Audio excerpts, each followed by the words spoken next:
My mother-in-law invites my husband's ex to every family event to undermine me, and it finally exploded when they tried to celebrate their anniversary. So, for context, I, 28 female, have been married to my husband, Shah, 28 male, for 2 years. Shah and I dated for 2 years before that, but we've known each other for several years since high school. We didn't start dating until a couple of years after college ended. I met him at a restaurant out of the blue. We exchanged numbers, went out on a few dates, and that's how we got here almost 4 years later. Before me, Shah was dating another girl from high school, Diane. She was a grade below us and had been with Shah since middle school. Him and I weren't exactly close, but we had a lot of common friends back in school, so I saw a lot of him and Diane together. After we graduated high school, I lost touch with him because he went to college in a different state, and we didn't see much of each other during that time. When we finally did meet at that restaurant several years later, I ended up asking him about Diane, and he told me that they'd broken up a year and a half ago. She'd been the one to dump him because she wanted different things from life and wanted a break to explore the world. But she'd come back to him someday, which just meant that she wanted to be single for a while and see other men without guilt, but wanted to keep Shah around as well as a backup option. So he stayed friends with her after the breakup but minimized contact with her.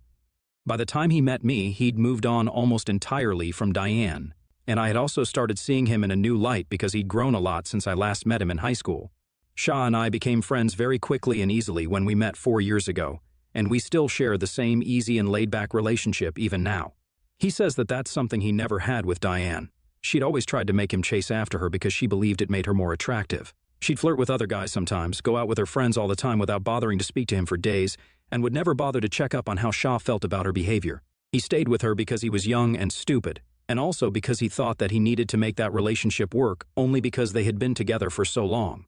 Another reason was his mother, who was a huge fan of Diane. Diane had met my mother-in-law, Sharon, 49 female, many times while they'd been together, and whenever Diane would visit, Sharon would praise her and act like a totally different person. If I go by what Shah tells me, Diane used to do the same for Sharon as well, praising her incessantly and acting like a whole other person to impress her. They'd gossip and talk about other people, mostly Shah's other female friends, which he didn't like, and sometimes even Shah's aunts and cousins. Diane is also kind of conventionally beautiful, which meant that Sharon liked her even more. I don't understand why that's a thing, but it is what it is. Shah had told me that even after their breakup, Sharon had continued to invite Diane to family events and holiday dinners. He tried to talk to his mother and get her to stop inviting her, but she claimed that she really liked her, and even though they'd broken up, she and Diane were still friends, so she saw nothing wrong with having her over. They talked almost every other week, and were actually good friends. So, that continued even after I started dating Shah and he introduced me to his family. I felt very weird about it in the beginning, and I still do, but there's a reason I'd been putting up with it for so long. The first time Shah brought me home to meet his family was for Christmas 4 years ago. We'd been dating for quite some time then, almost 8 months. Diane was also present there, and she was downright horrible to me the entire time. She was picking on my looks, my height, my outfit, my makeup, and whatnot. She was clever enough to make it all sound very humorous, like she was just joking. But Shah knew what she was trying to do and tried to stand up for me. However, Sharon shut it down and directly asked me if I had a problem with Diane's jokes, putting me on the spot. I knew that if I said that I wasn't okay with it, they'd make it seem like I was insecure or something and put me down even more. So I decided to put on a strong front and said, I don't care instead. It was petty of me, but as soon as I said it, I saw them look surprised and irritated, so I knew that I'd done the right thing. Once Shah and I came back home, he apologized to me for the way Sharon and Diane had behaved, and told me that he'd make sure his mom didn't invite Diane anymore. But I'm the one who told him not to do that. I knew the kind of women they were, and I didn't want to lose to them, if you know what I mean. I didn't want them to believe that they'd intimidated me or made me feel insecure because they hadn't, and I felt like I had to prove it. So I explained it to Shah as well. He was surprised by my opinion on this, but he didn't interfere anymore after that day. So far, every single family gathering that Sharon has hosted, Diane has been there. Every time, they behave the same way with me. Snide remarks, backhanded compliments, or constant attempts to bring up Diane's past with Shah, even when there's no need to, just to make it awkward for me.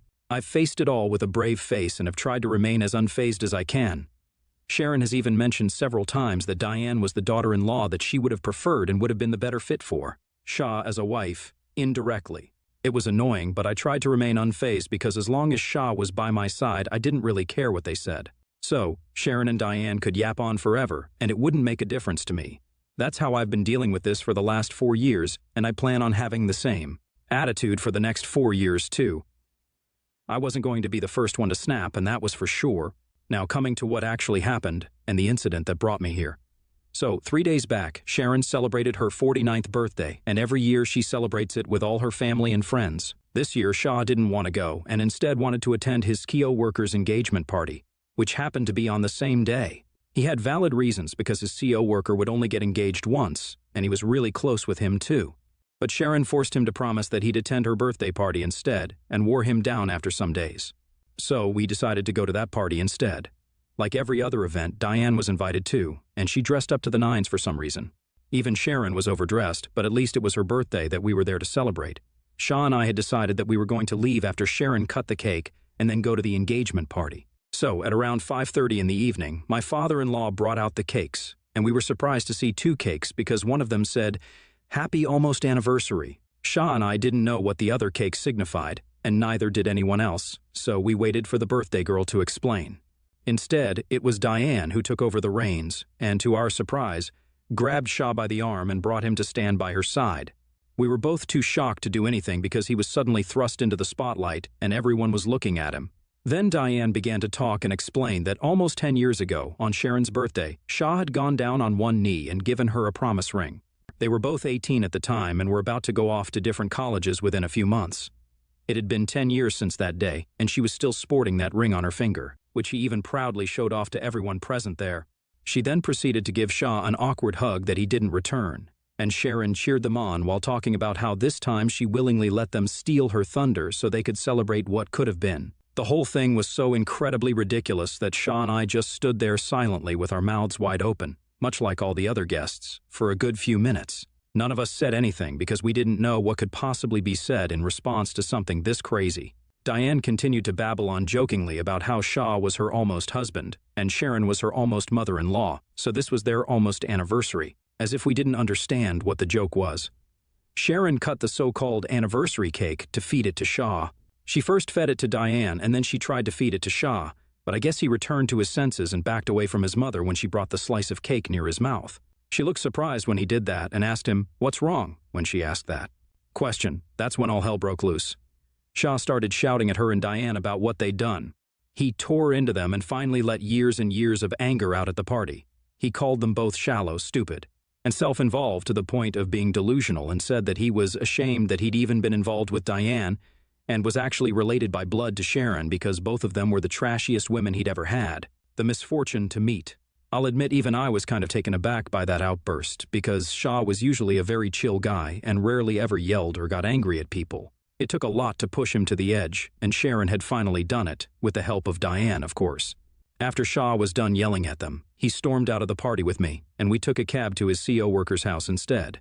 I tried to talk to him on the cab ride there, but he looked visibly upset and said that he didn't want to talk about his mother and his ex at that moment, so I dropped it. Then, once we reached the other party, his mood seemed to improve as he met his friends and other CO workers, and I was relieved that he was looking better.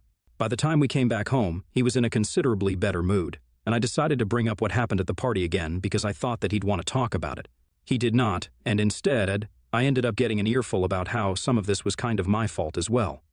When I brought up the incident at the party, he told me that he did agree that Sharon and Diane had tried to humiliate me with the cake, but I wasn't all innocent here either.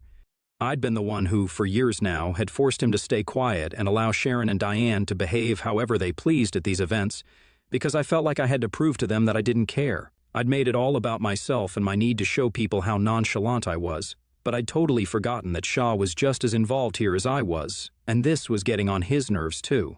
Sharon, Diane, and I were the ones battling it out with our mind games, but he was the one suffering, and nobody bothered to check on him and how he felt about any of this. He didn't expect it from his mother or his ex, but he did expect it from me, and said that I'd kind of let him down by putting my own feelings above his regarding this situation. That night, I argued with him and told him that he was being way too harsh and unfair to me. But now that I look back on it with a cooler head, I do think he had a point. For forcing my husband to stay quiet for years while his mother invited his ex to family events to put me down? Update 1. Okay, so I apologized to Shaw this evening. I read the comments, did a lot of introspection, and talked to a couple of my friends about this too. I came to the conclusion that I was in the wrong here, and whatever he said that day was true. I had been putting my feelings above his own, and was so busy acting like Diane. And Sharon's behavior didn't bother me that I didn't even stop to think that maybe it bothered Shaw. For his sake, I should at least have let him put an end to this if he wanted to. I made him put his own feelings aside for years so that I could win some sick mind game with people who I didn't even like, and in doing so, I jeopardized the one relationship that matters the most to me. I screwed up badly, so I knew I had to compensate for it. Shah had been giving me the cold shoulder since the day of the party, and I also had been trying to act like it didn't affect me. It's a thing that I've always had, and it's been a problem forever because my response is to just always pretend that things don't bother me even when they do. I want to be perceived as nonchalant and unfazed by anything, so I act like that and bottle up my feelings, which I now realize is a really unhealthy coping mechanism.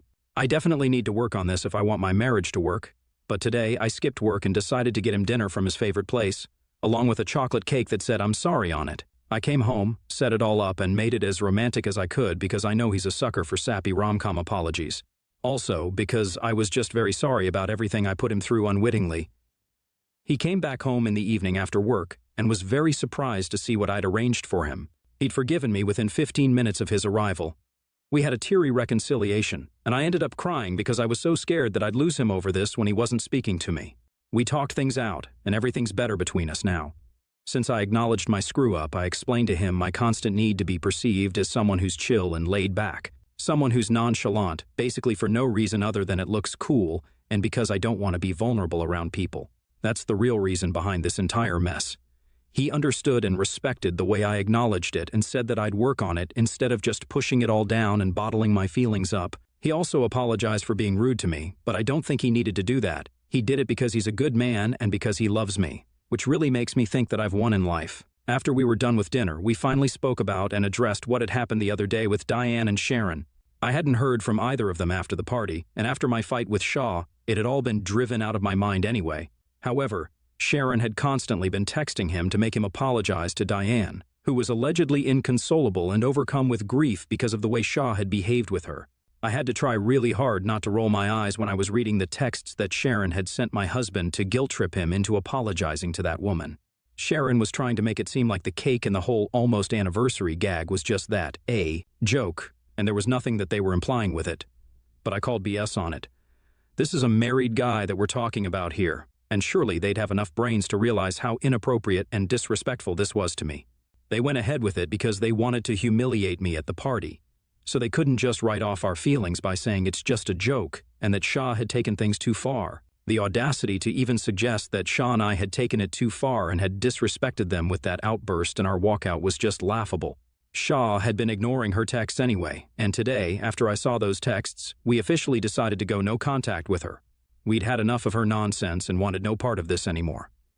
Update 2-3 days ago, Shah and I blocked Sharon and Diane on all our social media. He also told his dad that he didn't want to speak to his mother anymore. His dad respected that because he understands Shah's feelings, but he also refuses to interfere now since he loves his wife and knows that he can't leave her. So, he's staying out of this completely, like he has for the past couple of years. I'm not on board with my father-in-law's behavior, but I can't help it either. Everything was going well for the past 2 days, but today Shah suddenly called me out of the blue and said that he had to head to the hospital as soon as possible because apparently his mother had fallen from the top of the stairs and fractured her leg. His maternal uncle had been the one to inform him, and he left as soon as he heard us.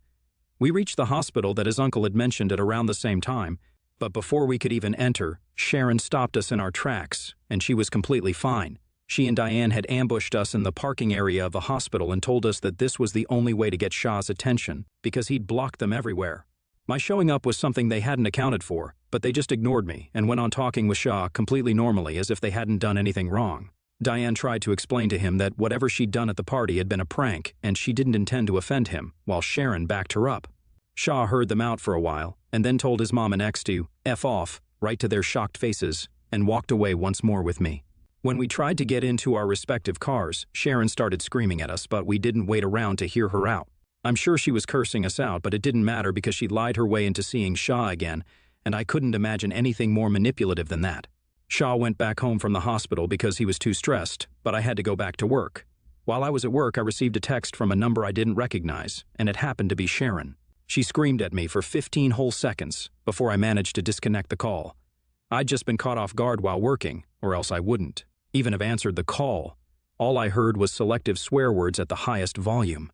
I don't know why she was mad at me, because I didn't have anything to do with Shah's behavior. She'd pushed her own son to that extent, not me. Anyway, I blocked her and tried to get on with my day. And finally, when I got back home around 6, I got to speak to Sean. He told me that he'd also blocked the rest of his relatives who were close to his mother, along with his uncle now, because it was clear that she'd go to any lengths to get him to forgive them and talk. That's all we can do right now because it's not like they're threatening us in any way, and neither are they consistently stalking us or whatever, so a restraining order is out of the question. Anyway, Shah has talked to his dad and told him about what happened today, but he still refuses to intervene. It's his choice, and Sean loves his dad, so I'm not saying anything right now. But I don't think the way my father-in-law is acting is a great example of being a good father either. The least he can do is at least talk to his wife and stand up for his son, but he refuses to do even that. Shah loves his father, but the man has never once stood up for him when it comes to Sharon. I've only kept my mouth shut out of respect for their relationship, or else I'd have a lot to say about how his entire family is just ridiculously stupid people who literally never think of anything except themselves. How a man like Shah is a part of a family like this, I'll never understand. Update 3. Hey everyone, so it's been a week since the last update. And yesterday we decided to file for a restraining order against Sharon and Diane because of something they did to me, or at least tried to do, to be more precise. So I was coming back from work the other day, like 3 days back, and it was a Thursday. That day, on Thursdays, I usually stop at a coffee shop near my office and get myself a frappuccino as a little treat. Last Thursday, I was about to do the same, but as soon as I entered the shop, Diane and Sharon left their seats, where they'd been waiting for me, and came right at me with their coffees. Before I could even react, both of them had splashed me in the face with it, and then Diane even grabbed some of the whipped cream from her cup and dumped it into my hair. I was stunned and just sort of froze on the spot for a while before the baristas rushed to help me clean up a little. They tried their best and made sure to get it all off, so a huge shout out to them for literally abandoning their jobs to help me, and even the other customers who waited patiently. Once I tried to wipe it all off, my clothes were all sticky and gross, and my hair was disgusting, but I was a lot cleaner by the time I was done. Some of the other customers made sure I was all right, and one asked me if I wanted to call the cops, which I did, and I reported Diane and Sharon. I pressed charges against them, but they got off with nothing more than a slap on the wrist and a fine because this was just a misdemeanor and hadn't actually harmed me, unless you're talking about my clothes from that day, which I can't wear to work again because of the faded brown coffee stains all over the front.